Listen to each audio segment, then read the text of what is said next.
show you the edition of the SQL Server. What and all, okay, editions are there in SQL Server? Famous editions. What are the famous editions in SQL Server? Standard edition, enterprise edition, Okay, express editions, developer edition. okay,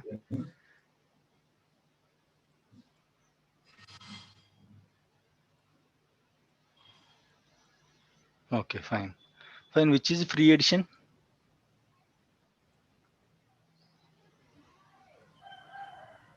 Express edition. Sorry? Express edition. Okay, okay, fine. And evaluation edition is free or like paid edition? Free edition Evaluation for is up to 180 days. 180 days. Okay, Is free. okay. So, and is there any other free editions are there apart from this? Developer edition. Okay, developer edition from 2017. 2017. okay from SQL Server 2017 onwards. Developer edition is a free edition. Okay, fine, right. And what are the components of SQL Server? Database engine, Okay, business intelligence development studio, okay, integration business. service, reporting service, analysis service. Okay, okay. So these three are called Business Intelligence Development Studio. Okay, so analysis services, reporting services, and integration services. These three services we are going to call it as a analysis services. Okay, sorry, Business Intelligence Development Studio (BIDS). Okay, right, Yeah. fine.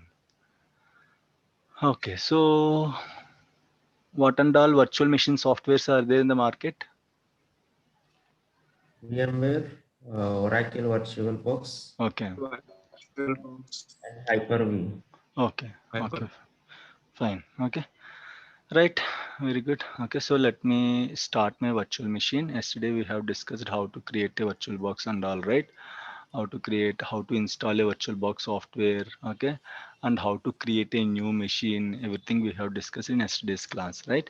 So let me start the machine. Okay, this is our machine, right? Batch 35. I'm going to start the machine. How to start the machine? Double click on that, or Yes, else double click on it, or else you can see a start button. Select and Select the start. machine, select the machine and start button. Okay, so the machine will start.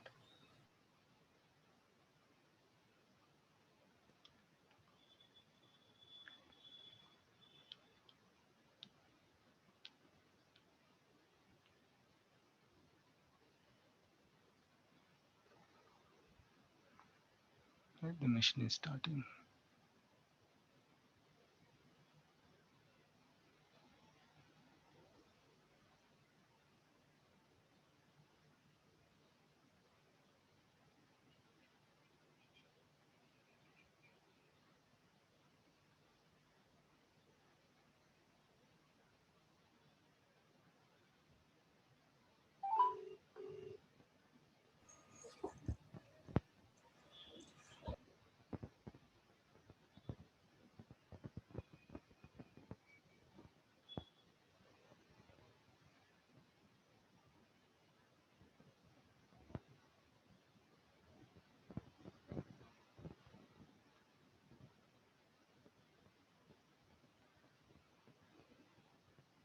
Right, let me log into the machine. Remember one thing, okay? How to log into machine is somewhat tricky, okay? You cannot use Control Alt Delete to log into machine.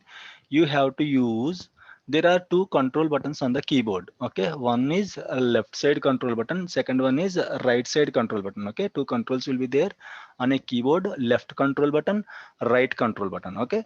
So press right control, okay? And don't press Alt, okay? Just press right control and delete, only two, not control alt delete to log into the machine. Okay, press control plus delete, that too right control plus delete. Press right control plus delete. If it is not showing this login screen, what you have to do, simply you have to click on that machine once and right control plus delete will allow you to enter the password. Okay, so you can enter the password which you gave at the time of installation. After successful installation of Windows machine, it will prompt you a screen. Please enter the password, administrator password, right? So you have to give some strong password. Yesterday we have discussed about the password also. Don't give different passwords in different scenarios and all. Yesterday we have discussed it, right? So you have to use that password to log into this machine, right? So yesterday we have only created the machine. We haven't enabled any remote settings and all. Okay, so we'll enable the remote settings and we'll try to connect to the server remotely. Okay, right? So there are two steps to connect to the server remotely, and this step is also will be done by the Windows team only. Yesterday's complete topic and this step what I'm doing now, these two topics will be done by the Windows team only. No need to worry, you will not allowed to do this action in the organization, right? Fine. Okay, so let me enable the remote settings. Provide recording permissions. So Madhavi, yeah, Madhavi, let me give you the permissions. Madhavi, yes, Madhavi, you can record the session. Okay, so just try everyone. Okay, I gave the recording session, recording permission. If anyone is unable to record, let me know. Okay, fine. Right, so now let me enable remote settings so that I can connect to the server remotely. How to enable it? There are two actions. One is go to your Oracle VirtualBox Manager, go to settings of this machine, okay, and go to network part, network, okay. Here select bridged adapter and make sure it is Broadcom 802.11 and expand advanced option, select allow all. This is one step, okay, completed successfully. Right, again go to the machine now. Okay, this is the machine, right? This is server manager. You can minimize it, no issues. You can minimize the server manager. Okay, now go to this PC, or you can go like this. This PC means this PC, right? Windows button, this PC, right click, properties. Okay, so here go to remote settings. Okay, just go to remote settings, go to remote settings, then right, fine, just click yes if you are allowed. Like if you are seeing this kind of pop-up, just click yes on the screen. And here if you see allow remote connection, by default it is don't allow. Okay, just select allow remote connections, click OK and click apply and click OK. That's it. Okay, these two steps you have to complete to enable the server for remote connections and all. Okay, right. Now just check the IP address of this machine. Can anyone tell me how to check the IP address of any machine? What is the command?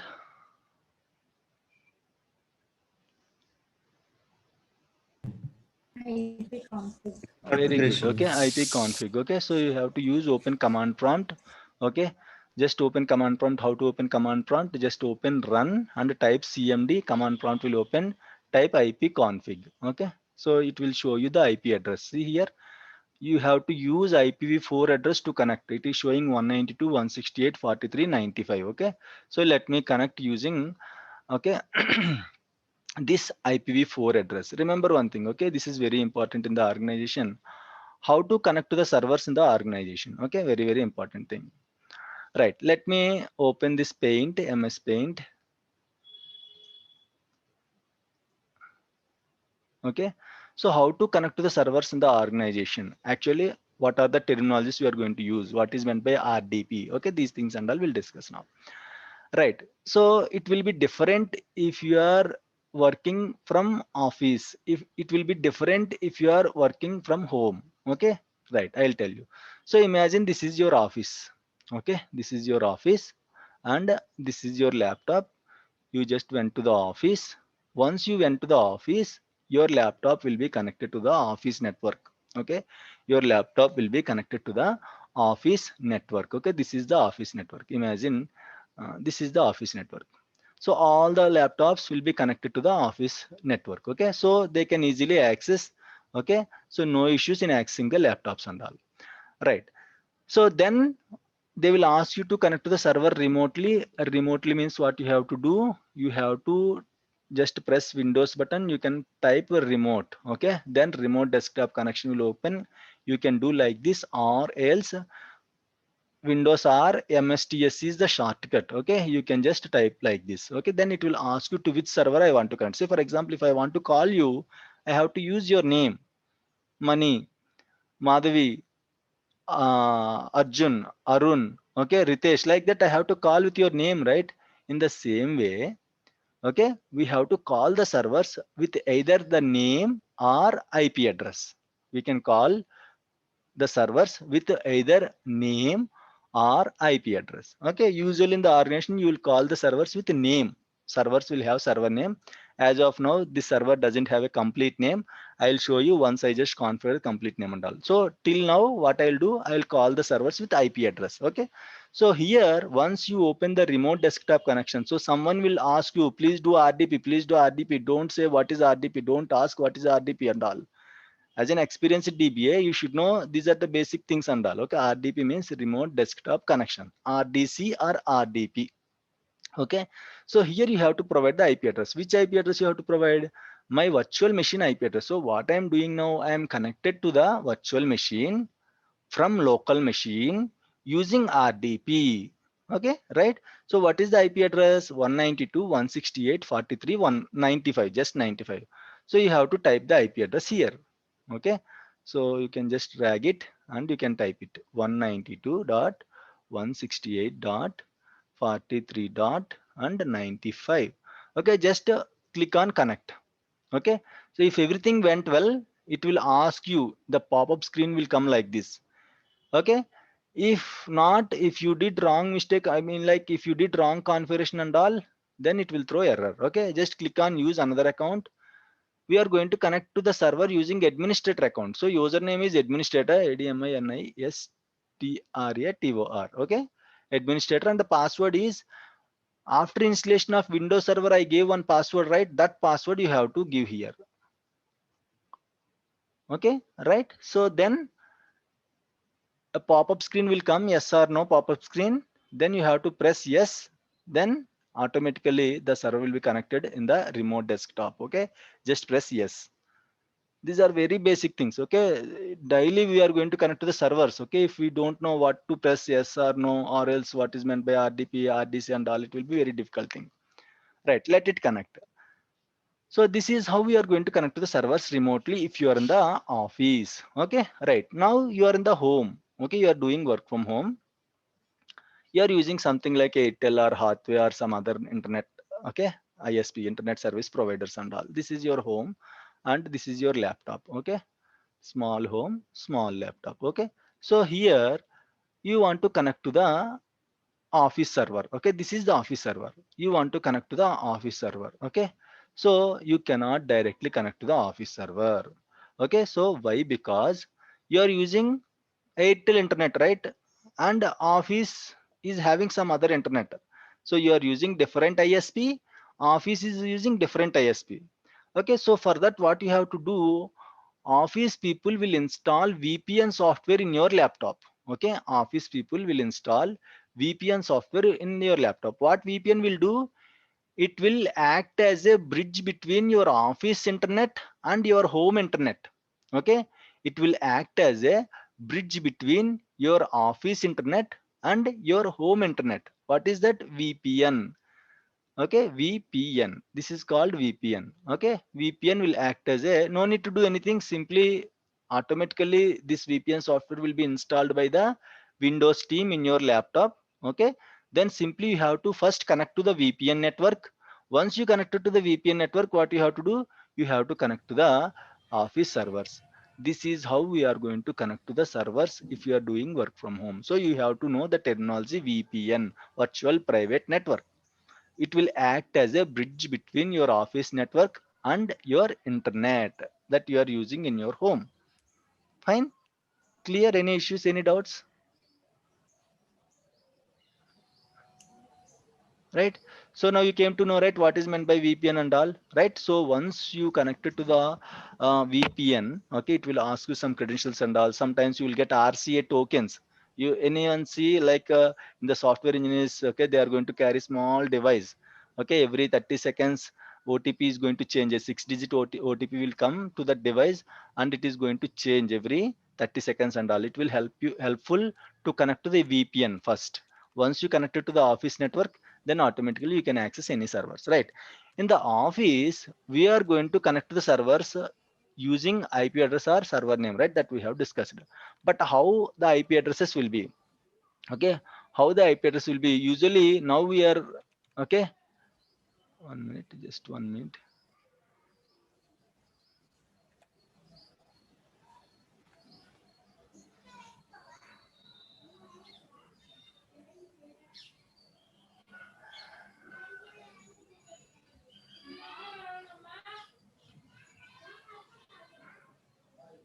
Okay, Sajini, I'm giving the recording permissions for you. Just 1 minute.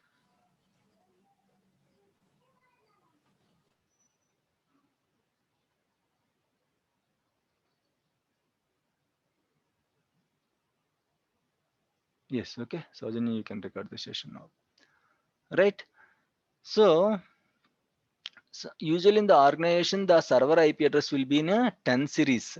10 series, okay, not 192 series and all. As we are connected using internet, so you are getting the server IP address as 192 series, okay. And again, one more thing, once you connect it to the server remotely, this server will be locked. Either only one connection will exist, okay, either remote connection or direct connection. Usually in the organization, Windows people can connect to the servers directly, but we cannot connect to the server directly. We have to connect using remote desktop only. That is one more important point. And another thing you have to remember is every server will accept only 2 connections at a time. Okay, means this is a server. Imagine this is a server 192, 168, 43, 95. If 2 persons are already connected to the server and they are working on it, third person you cannot connect. Other 2 persons are working on it, okay. Third person cannot connect using remote desktop. Why? Because it will show 2 connections, only 2 connections it will allow, right? It will show active connections are there, and it will show who are connected in the, okay, screen. At the time of login you will give username and password, okay. So then immediately a pop-up will come, okay, these 2 persons are connected, okay. So it will show active or idle from 5 hours, 6 hours, 7 hours and all. So usually what we will do is we are going to kill the session of any person in the 2 connections. We'll kill any of the 2 persons, okay. Usually don't kill anyone, okay. Just ask them if they connected to the server. If it is showing as active connection, it will show in the pop-up, it will show active or idle, it will show. If it is active connection, ping them in the chat, okay. Usually in the organization you will have chat messengers will be there, either Teams you are going to use or else different okay, communication tools you are going to use, okay. Outlook are going to use as a mail server, okay. You are going to send and receive the mails using the Outlook, okay. Outlook account will be there for everyone, right? Just ping them, ask them, I want to connect to the server, I have an issue with the server, I want to check the server and all. Just ask them. If they are okay, they will disconnect or log off from the server, then you will get one connection, then you can log in.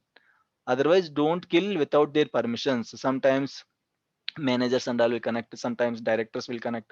If you simply kill them, okay, they will be angry on you. Why you didn't, why you killed them, why you killed me without having my permission and all, they will angry on you. So without asking their permissions, don't kill their sessions, okay, fine. And of course any admin port also will be available. You can connect to the server using admin port. I'll tell you how to connect it. Usually how to connect to the admin port means you have to give IP address, okay, space admin, like this. You have to give one more extra port will be there, admin port. You can use admin port also. If these 3 ports are closed, then you have to kill any of the session to connect to the server, right? And again, one more point I'm saying, I have connected to the virtual machine, okay, remotely using RDP. So what people will do, usually every batch they will do the same mistake.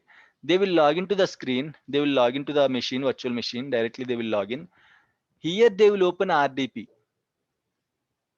Means they are trying to connect to the server using RDP again. That is wrong. You have to connect to the server from your local machine. Okay. From your local means you have to open RDP in your local machine, not in the server. Okay. You have to open RDP in your local machine.